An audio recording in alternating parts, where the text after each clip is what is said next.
Olá, bem-vindos a mais uma conversa aprofundada aqui com a gente. Olá. Hoje o tema é crucial e, vamos ser sinceros, bem complexo no nosso cenário profissional. A luta, né? A longa luta pela regulamentação dos tecnólogos no Brasil. Exato.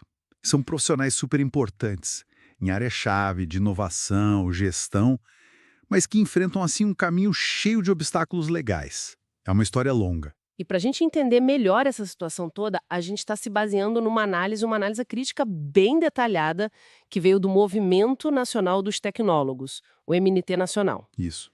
E o foco deles é bem específico em 3 projetos de lei.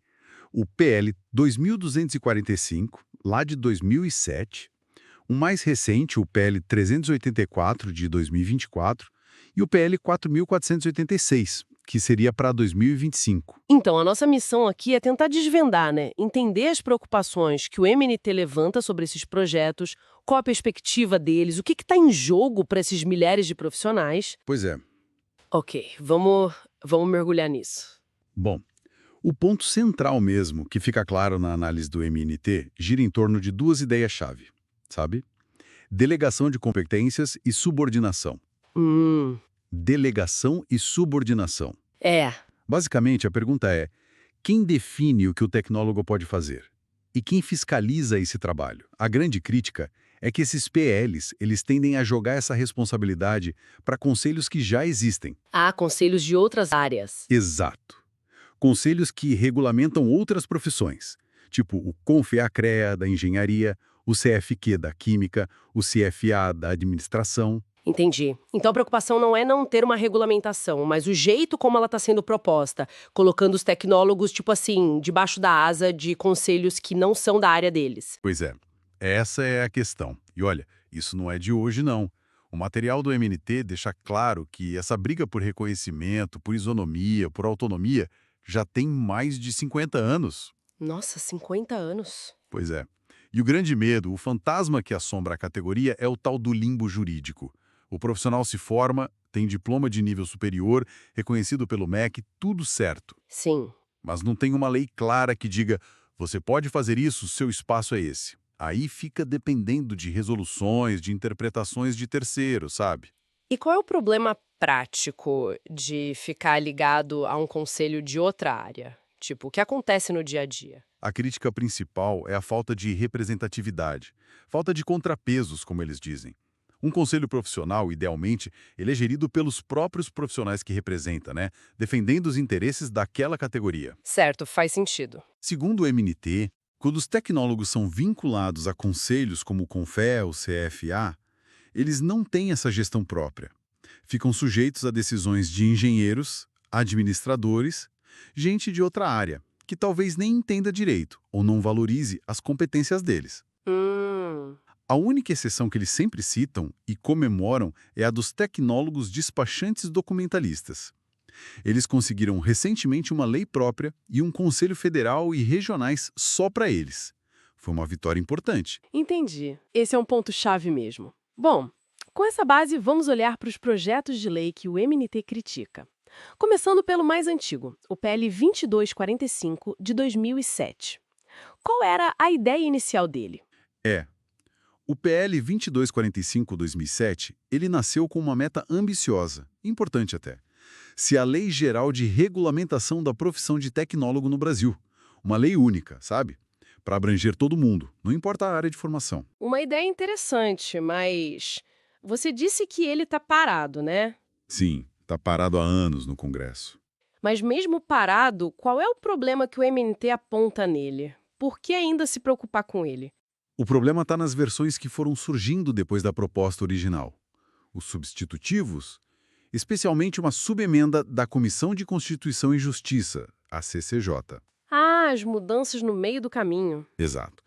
E o ponto crítico dessa subemenda é justamente a tal da delegação que a gente falou. Ela propõe que a definição das atribuições, o que o tecnólogo pode fazer e a fiscalização disso fiquem a cargo dos conselhos de fiscalização profissional existentes. Ou seja, se eu entendi direito, para a visão do MNT, essa proposta parada, do jeito que estava evoluindo, ia basicamente entregar o controle da profissão para os outros conselhos, Confiea, CFA, CFQ. Isso, exatamente isso. A consequência direta na visão do MNT seria fechar a porta para a criação de um conselho próprio autônomo dos tecnólogos. Manteria a situação que a gente tem hoje, onde outras profissões, com suas lógicas, seus interesses, definem o que o tecnólogo pode ou não fazer. Argumentam que isso dilui a identidade do tecnólogo, limita demais o potencial dele. Seria, assim, uma regulamentação que não liberta, sabe?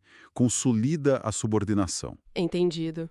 Então, a tentativa geral não andou e, na visão do MNT, ainda por cima estava indo por um caminho ruim. Mas a questão não sumiu, né? E as tentativas mais recentes, mais focadas, como o PL 384 de 2024? Esse parece mirar um grupo específico. Sim, o PL 384/2024, que está tramitando agora, ele é mais focado. Ele quer regulamentar especificamente os tecnólogos das áreas de engenharia e agronomia. Ou seja, aqueles que hoje já estão de alguma forma ligados ao sistema Confiacrea. Ah, então a ideia é tirar esse grupo específico do limbo jurídico. Parece ser essa a intenção declarada, sim, resolver a situação para esse grupo que hoje depende de resoluções internas do próprio Confea, que muitas vezes são bem restritivas. Parece um passo pragmático, talvez, resolver para um grupo que já está ali. Mas o MNT também critica esse. Critica. E, olha, os argumentos são parecidos com os do PL anterior. Eles até reconhecem que a intenção pode ser boa para uma parte da categoria, mas o MNT alerta para um risco alto de que o PL 384 cometa o mesmo erro fundamental. Que seria? A tendência de delegar de novo. Delegar a definição das competências para o próprio Confiacrea, em vez de deixar isso claro, bem definido, na própria lei. Se a lei não define as atribuições, quem continua com o poder de interpretar e limitar? O Conselho. Entendi. O risco de repetir o padrão. E tem mais alguma limitação nesse PL 384 que eles apontam? Tem uma bem óbvia, na verdade. O projeto só trata dos tecnólogos ligados ao Confiacrea. Ah, claro. Ele simplesmente ignora a necessidade de regulamentação para a maioria gigantesca dos tecnólogos, aqueles formados nos outros 13 eixos tecnológicos que o MEC define no catálogo de cursos. Nossa, 13 eixos? Sim, gestão e negócios, TI e comunicação, saúde, turismo, infraestrutura, áreas super importantes. Deixar essa galera toda de fora é perpetuar o limbo jurídico para eles. Perceba a preocupação. Resolve para um grupo, talvez reforçando o problema de quem define as regras e ainda deixa muitos outros na mesma incerteza. Ok. Isso nos leva direto para o terceiro projeto que vocês mencionaram, o PL 4486 de 2025. Qual o foco desse? Esse, também em tramitação, já mira outro grupo. Os tecnólogos que atuam em áreas que eles consideram conexas à administração. A proposta dele é bem direta. Submeter esses profissionais à fiscalização do sistema CFA-CRAS. Os conselhos de administração. Exato. O federal e os regionais de administração. Imagino que, seguindo a lógica que a gente está vendo, a reação do MNT a essa proposta seja ainda mais forte. Parece uma subordinação bem direta a outra profissão já estabelecida. Exatamente. Para eles, para o MNT nacional, esse PL 4486 é o exemplo mais claro, mais gritante do que eles chamam de submissão profissional. Submissão profissional. A leitura deles é que, em vez de reconhecer a formação específica, a autonomia dos tecnólogos de gestão, o projeto simplesmente os joga para debaixo da tutela dos administradores. Isso, para eles, consolida o que chamam de ingerência intelectual de uma profissão sobre a outra. E eles apontam alguma consequência prática disso, dessa submissão? Sim, argumentam que isso reforça uma visão que eles combatem. A de que esses conselhos, o CFA, nesse caso, atuariam só como meros arrecadadores. Pegariam as anuidades dos tecnólogos, mas sem um compromisso real de defender ou ampliar as atribuições deles. Aquelas são compatíveis com a formação superior que eles tiveram. Entendo. Seria manter o tecnólogo numa posição secundária no mercado, mesmo regulamentado? Exato. Essa é a crítica. Fica claro, então, a visão do MNT é muito crítica a essas três tentativas de legislação. Eles enxergam esse padrão de delegar, de subordinar, que não resolve o problema de verdade. Qual seria, então, a alternativa? O que o MNT defende como a solução ideal? A posição do MNT é bem direta. A raiz do problema dessa opressão, como eles dizem, e até da desinformação sobre se precisa ou não de registro, é a falta de uma lei federal específica para a maioria das profissões de tecnólogo. Certo. A falta da lei é o problema central. Sim. E eles sempre voltam ao exemplo do tecnólogo despachante documentalista que conseguiu a Lei 14.282 de 2021, com conselho próprio. Para eles, esse é o modelo. E como seria essa lei ideal, na visão deles? O que ela precisaria ter, essencialmente? Eles defendem que uma lei assim precisa se basear em 3 pilares, que são fundamentais. Primeiro, clareza no nome. A lei tem que dizer sem falta qual o nome da profissão ou da graduação tecnológica que está sendo regulamentada. Nada de termo genérico que abre margem para dúvida. Ok, clareza na identificação. Segundo, consagrar a liberdade. A lei precisa reafirmar aquele princípio da Constituição, sabe? Da liberdade de exercício profissional. Com uma redação clara, tipo, é livre o exercício das profissões e dos tecnólogos portadores de diplomas de graduação tecnológica. Reforçar o direito básico de trabalhar na área que estudou. Isso.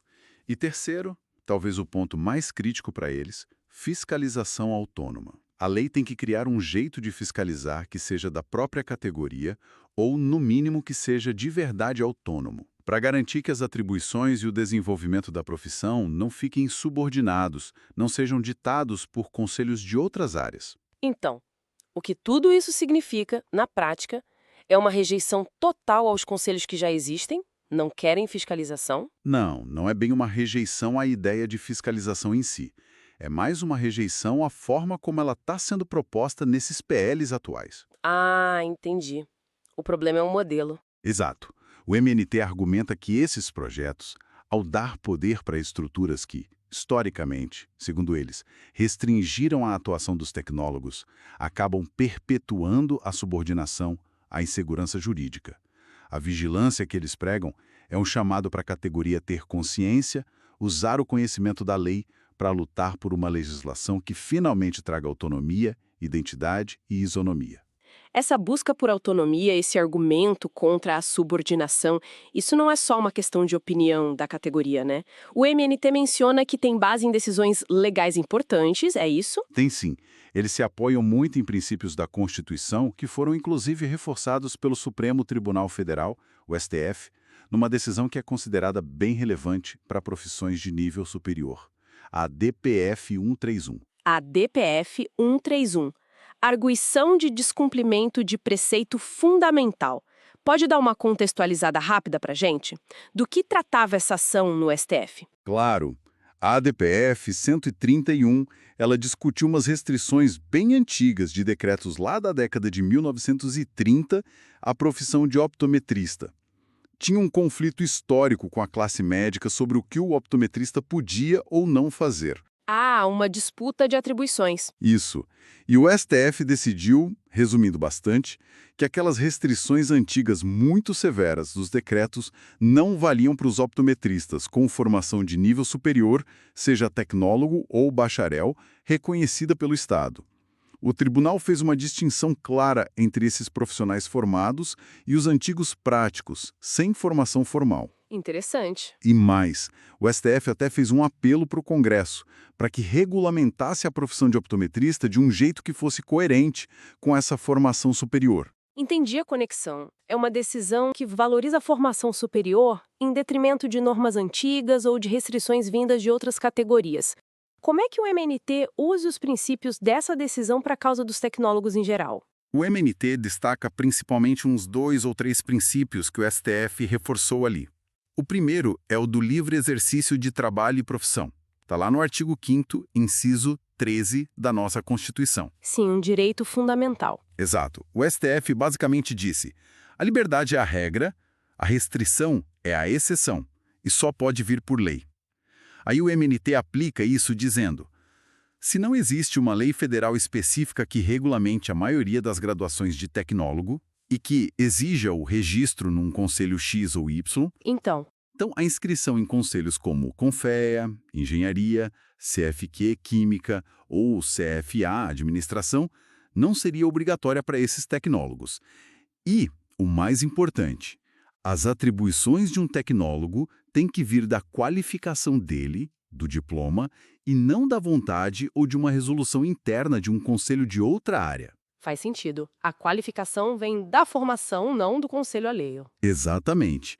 Outro princípio fundamental é o da reserva legal qualificada. Reserva legal qualificada. O que significa isso, de forma simples? Simplificando muito, o STF disse que só uma lei formal, aprovada pelo Congresso, pode impor condições ou restrições para o exercício de uma profissão que exige qualificação técnica.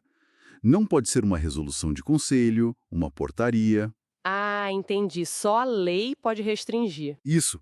E aí, para o MNT, quando esses PLs tentam delegar para os conselhos a definição de atribuições, eles estariam violando essa reserva legal qualificada, porque seria uma norma inferior, tipo uma resolução de conselho, fazendo um papel que só a lei poderia fazer. É dar poder demais para um órgão administrativo, na visão deles. E você mencionou um terceiro princípio. Sim, o direito à educação, que está nos artigos 6º e 205 da Constituição. O argumento aqui é que a falta de reconhecimento legal pleno dos diplomas de tecnólogo, ou essas restrições excessivas impostas por conselhos de fora, acaba esvaziando o valor do diploma. Ofende o direito à educação e também o retorno no investimento que a pessoa fez, né? Tempo, dinheiro. A luta por uma lei que explicite o nome da profissão, como eles dizem, e que garanta atribuições compatíveis, visa justamente proteger o valor desse diploma. Esses argumentos jurídicos realmente dão uma base forte para a posição do MNT. Mas a análise deles não fica só no jurídico, né? Eles mostram como essas barreiras funcionam na prática, no dia a dia. Tem um estudo de caso, não é? Aqui a discussão fica bem concreta. Exatamente. Eles pegam o exemplo do tecnólogo em gestão de petróleo e gás para mostrar o impacto do que eles chamam de barreira infralegal. Infralegal. O que isso quer dizer nesse contexto? Abaixo da lei? Isso, infra igual abaixo. São normas que estão abaixo da lei federal na hierarquia das leis. São resoluções, decisões normativas, portarias, coisas emitidas por órgãos da administração pública, como o sistema CONFEA-CREA. Certo. A crítica central do NNT é que essas normas internas do CONFEA-CREA, mesmo não sendo lei, acabam, na prática, criando restrições de atribuição para os tecnólogos. Restrições que não estão previstas na Lei nº 5.194 de 1966, que é a lei que rege engenheiros e agrônomos, mas que nem menciona tecnólogo. Quer dizer, o Conselho cria regras próprias por baixo da lei principal que acabam limitando o profissional. Exatamente. É uma barreira que não está na lei federal, mas que funciona na prática. E como isso funciona na prática para o tecnólogo em gestão de petróleo e gás? Qual o obstáculo real que ele enfrenta? Olha, o conflito aparece muito na hora de emitir a notação de responsabilidade técnica, a famosa ART. Ah, ART. Sim, aquele documento que todo profissional do sistema CONFEA-CREA precisa para assumir a responsabilidade por um serviço ou projeto. O MNT aponta dois jeitos principais que os CREAs regionais usam para restringir os tecnólogos. Primeiro, uma interpretação restritiva da ART. Como assim? O CREA pega o nome exato do curso, petróleo e gás, e usa isso para negar o registro de ART para atividades de gestão mais amplas, mesmo que o tecnólogo tenha aprendido aquilo na faculdade. Por exemplo, ele pode negar uma ART para gestão logística geral ou gestão de processos industriais fora do setor específico de óleo e gás. Acaba confinando o profissional naquele nicho. Nossa, e o segundo jeito? O segundo é a exigência frequente de corresponsabilidade. Para atividades que o CREA acha que são mais complexas, eles muitas vezes exigem que a ART do tecnólogo seja assinada junto com o engenheiro. Ah, então o tecnólogo não pode assinar sozinho? Em muitas situações consideradas complexas pelo conselho, não. Precisa da assinatura conjunta de um engenheiro. Entendi. O tecnólogo tem a formação, mas o conselho cria esses empecilhos burocráticos. Qual o impacto disso no mercado de trabalho para esse profissional? Deve ser complicado. É direto e muito prejudicial. Pensa bem, exigir duas ARTs, uma do tecnólogo e outra do engenheiro, encarece o serviço para a empresa que vai contratar. Claro, custo dobrado de ART, no mínimo. Exato. Isso cria um desincentivo enorme para contratar o tecnólogo. A empresa pensa, bom, se eu contratar só o engenheiro, ele assina sozinho, fica mais simples, mais barato. A lógica empresarial acaba pesando. Pois é. E o resultado, segundo a análise do MNT, é um paradoxo cruel. O tecnólogo tem o conhecimento técnico, gerencial, validado por um diploma de nível superior, mas sofre um cerceamento da liberdade garantida na Constituição Federal. Ele é impedido de exercer plenamente a profissão dele, de um jeito compatível com a formação que teve. Especialmente quando ele tenta atuar em áreas um pouco mais amplas, fora daquele nicho super específico do nome do curso. É uma barreira que limita a empregabilidade, limita o crescimento na carreira. Essa questão da representação, da influência dos conselhos, isso também toca numa outra entidade que a análise menciona, a Federação Nacional dos Tecnólogos, a FNT. O MNT faz uma crítica a ela, correto? Faz sim. A análise do MNT é bem contundente sobre a atuação dessa FNT. Eles chegam a chamar de pseudo-federação. Pseudo. Por quê? O argumento principal é que, apesar de ter federação no nome, ela seria, na prática, uma associação civil. Não seria uma federação sindical com registro válido no Ministério do Trabalho e Emprego. O MNT afirma que consultou o Cadastro Nacional de Entidades Sindicais e não encontrou a FNT lá como federação sindical. E qual a implicação disso na visão do MNT para essa luta pela regulamentação? O que isso importa?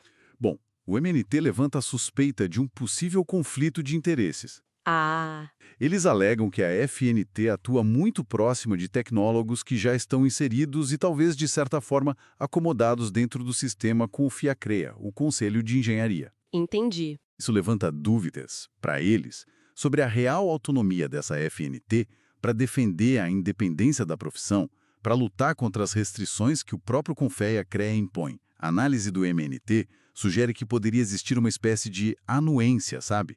Uma concordância meio tácita da FNT com essas limitações que o Conselho impõe aos tecnólogos, o que iria contra a busca pela autonomia plena da categoria como um todo. Entendido. É uma crítica forte à representatividade dessa entidade.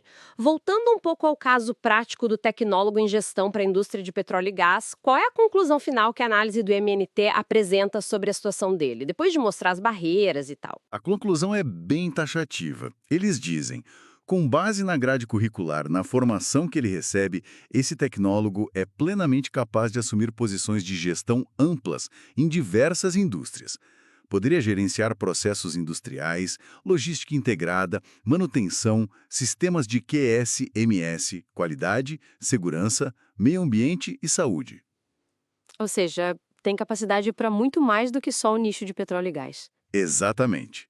No entanto, a capacidade legal dele ser o responsável técnico por essas atividades é, na prática, severamente limitada pelo sistema CONFEA-CREA, por causa daquelas restrições na ART e da exigência de corresponsabilidade com engenheiros. E o resultado final disso tudo? O resultado final é claro: menos chance de emprego em funções de gestão mais abrangentes, o trabalho dele fica mais caro quando consegue a vaga por causa da dupla RT, por exemplo, e o mercado acaba preferindo contratar engenheiros para essas posições.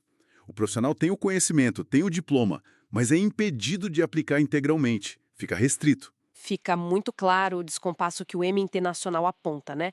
De um lado, a qualificação, o potencial dos tecnólogos, do outro, esse ambiente regulatório que, segundo eles, é restritivo e que esses PLs atuais ameaçam perpetuar, mantendo a influência de conselhos de outras categorias. A análise termina com um chamado à ação, imagino. Para a categoria se mobilizar. Sim, termina assim.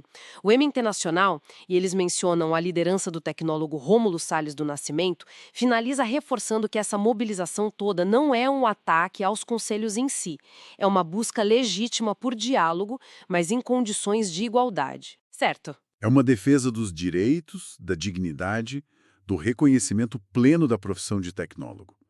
O chamado final é para que a categoria continue vigilante, se informe, participe, para tentar reverter essa lógica histórica de subordinação e, finalmente, conquistar uma regulamentação que faça jus à formação e à importância deles. Uma discussão realmente fundamental sobre a autonomia profissional, sobre reconhecimento e sobre o futuro de milhares de tecnólogos no Brasil.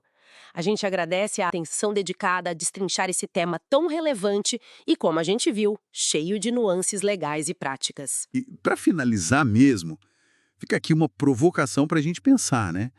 Além dessas disputas de conselho, dos detalhes da lei. O que será que a sociedade brasileira como um todo perde quando o potencial de inovar, de gerenciar, de uma categoria inteira de profissionais que são treinados especificamente para aplicações tecnológicas, para soluções práticas, quando esse potencial é artificialmente contido por regras pensadas décadas atrás para outras profissões com outros perfis? Qual o custo disso para a nossa competitividade, para a modernização das empresas, para o desenvolvimento do país? É algo a se pensar, né?